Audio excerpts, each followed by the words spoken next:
Oi, pessoal, continuando com o nosso assunto sobre arte na Idade Média, hoje a gente vai falar sobre o teatro. Se você tem a apostila, tá na tua página 8. Se você não tem, dá uma pausinha aqui, baixa o texto e vamos fazer a leitura junto, que fica mais fácil de entender, beleza? Então vamos lá. Teatro na Idade Média. No início da Idade Média, em 476 mais ou menos, o teatro quase sumiu. A Igreja Católica, que detinha o poder, aliás, detinha mesmo, vamos lembrar que a Igreja Católica era a igreja oficial do Império Romano. Ela combatia o teatro, pois considerava pecado imitar o mundo criado por Deus. Então, vocês vão ver, né, além da música que vocês já tinham visto, vocês vão ver que ela também vai proibir a dança e também vai ter uma mudança nas artes plásticas. Tá? Por enquanto, o foco é o teatro. Então, ela vai realmente causar uma mudança bem grande em todas as artes. O teatro realmente foi uma coisa, assim, uma perseguição bem fenomenal. Porque o teatro, ele também, assim como a música, estava muito relacionada aos rituais religiosos das religiões tidas como pagãs, que eram as religiões que não eram católicas. Então, as religiões dos povos romanos antigos, dos celtas, né, dos druidas, dos povos mais tribais, e a Igreja Católica queria eliminar esse tipo de culto. Tá? Então, acabava criando subterfúgios, criando desculpa para achar que tudo que se vinculasse de alguma forma a esses ritos, querendo dizer que era pecado. Então eles diziam, não pode imitar o mundo criado por Deus, isso é pecado. Então não pode fazer teatro, porque o teatro parte do quê?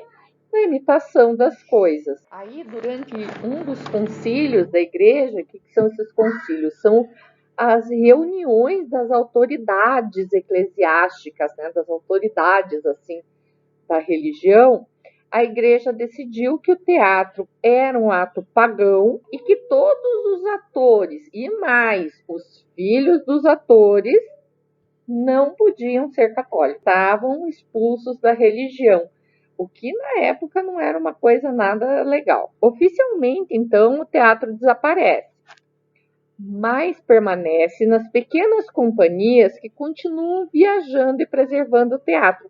Então, como essas companhias elas viajavam de cidade em cidade, ficava mais difícil também uma perseguição, né, a esses atores. Apenas alguns artistas percorriam as cortes de reis e nobres, como malabaristas, trovadores, imitadores e jograis, que eram os intérpretes de poemas ou canções românticas, dramáticas ou sobre os feitos heróicos.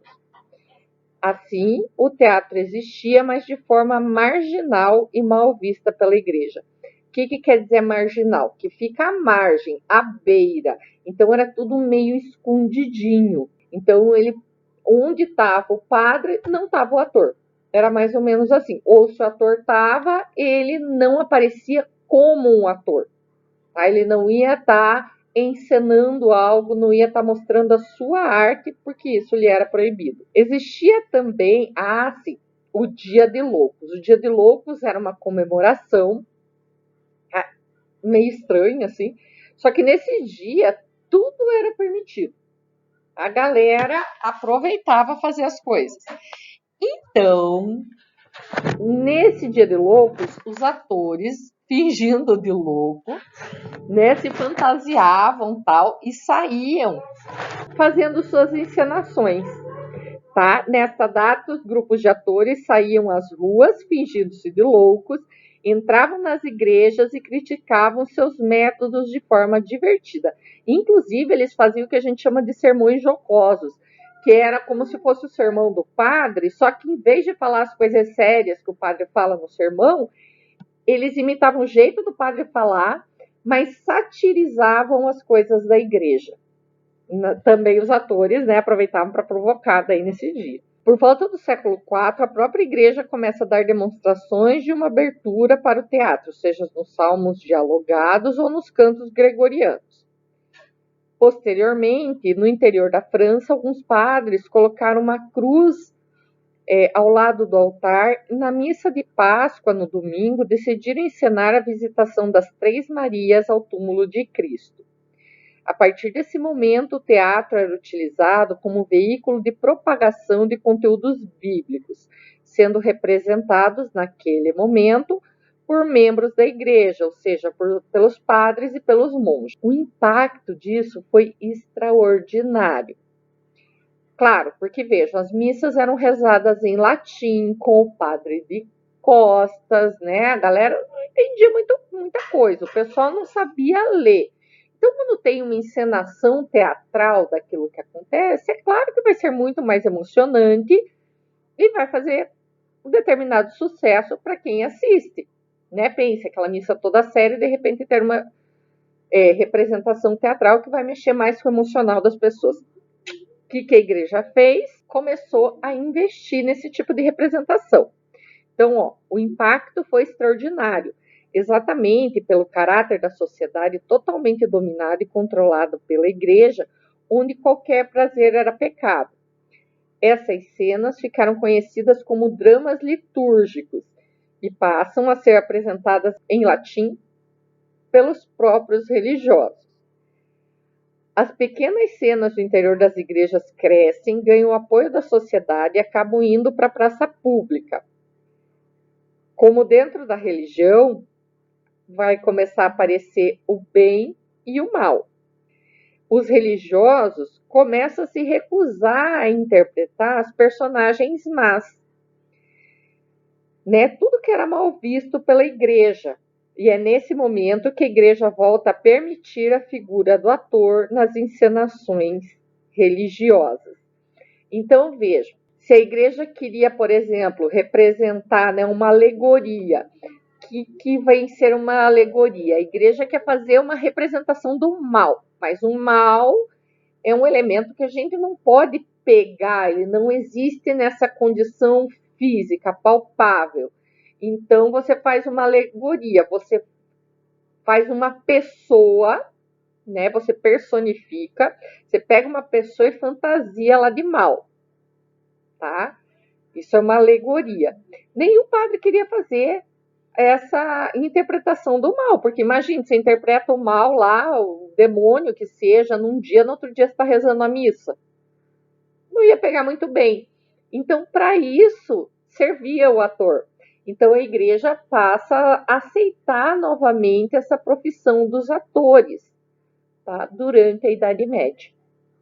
Tá, ok? Então, é assim que eles vão voltar, né? Vão sair dessa marginalidade que eles estavam na sociedade e voltar a ser aceitos.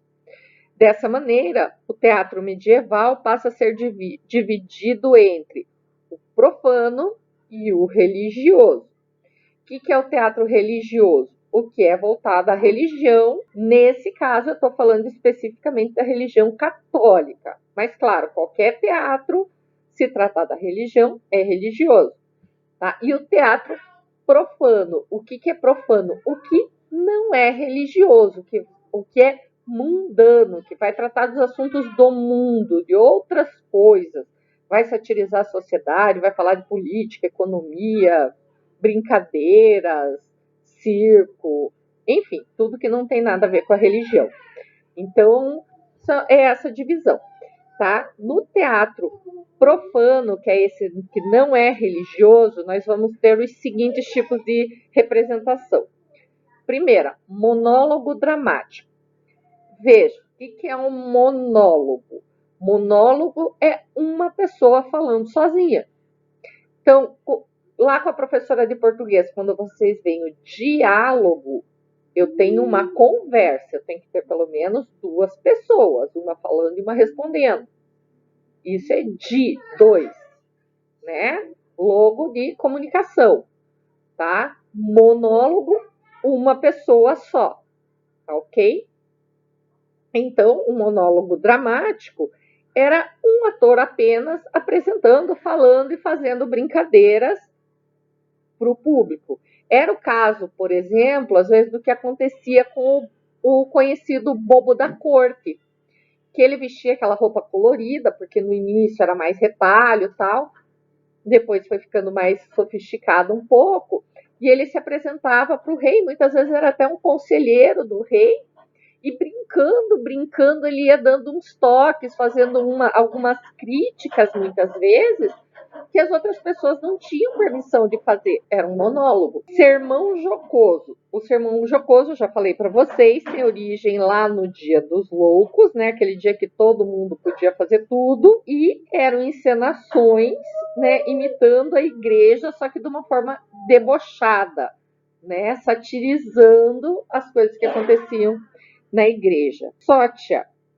A sótia era um grupo, né, se apresentando com as roupas típicas de bobo da corte e aproveitando, né, nessa representação para fazer críticas sociais bem violentas, né? Não eram violentos nas ações, mas eram violentos no que falavam, né? Era o dia de tentar fazer com que as pessoas se conscientizassem da sua situação. Aliás, a arte, ela sempre vai fazer isso, tentar fazer com que as pessoas tenham consciência do que está acontecendo. Tinha a farsa, né, que é o teatro que tem como objetivo fazer as pessoas rirem, mas não é de qualquer coisa.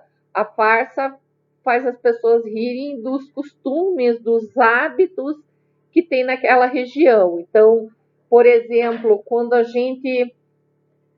vocês devem conhecer o grupo Tesão Piá.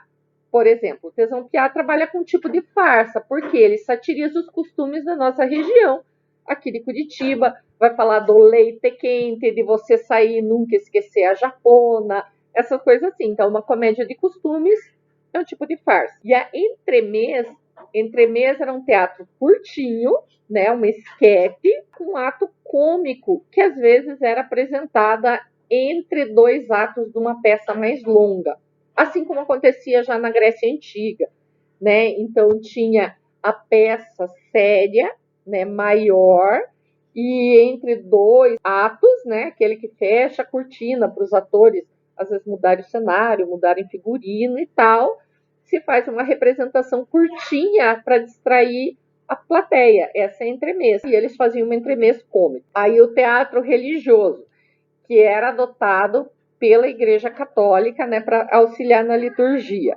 Então a gente tinha a representação de milagres, que era a história dos santos, da Nossa Senhora, dos milagres, como o nome já diz, salvamentos.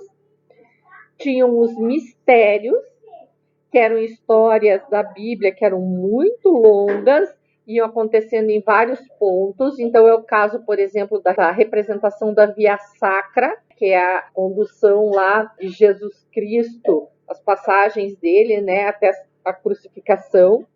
E tinham as moralidades, tá? Que eram peças entre o religioso e o profano, que pretendiam transmitir uma moralidade, né? Ou seja, uma moral, utilizando uma alegoria, que eu já expliquei para vocês, que eram personificações das virtudes e de valores como o bem e o mal.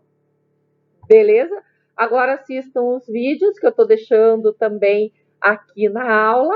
Façam a atividade, caprichem bastante, que a gente está no último trimestre e não é hora mais de brincadeira. Tá bom? Beijo. Boa semana. Tchau, tchau.